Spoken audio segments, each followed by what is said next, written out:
ఆస్మా ఉన్న వాళ్ళకి ఇంకొంతమంది అనేది ఏంటంటే పిల్లల్ని ఆటలకు దూరంగా ఉంచాలి, పరిగెత్తనీయొద్దు అంటారు. Actually what is fact? Actually fact ఏంటంటే ఆస్మా ఉన్న పిల్లలు బాగా సివియర్గా ఉంటే వాళ్ళు ఆడలేరు, అది ప్రాబ్లం. వాళ్ళు రెస్ట్రిక్ట్ అయిపోతారు. మనం క్వాయిట్గానే వాళ్ళ పిల్లలు తెలిసిపోద్ది అనమాట, వీళ్ళు మెట్లు ఎక్కలేరు, వీళ్ళు ఎక్సర్సైజ్ చేయలేరు.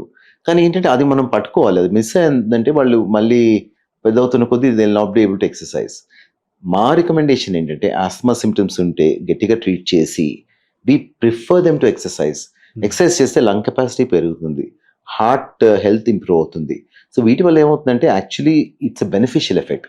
సో వాళ్ళు ట్రీట్ చేస్తూ we ask them to step up their exercise. Because మనం ఫస్ట్ వచ్చినప్పుడు వాళ్ళని చేయలేరు, స్లోగా ఇంప్రూవ్ అవుతారు. సో గ్రేడెడ్ ఎక్సర్సైజ్ అని చెప్తామన్నమాట.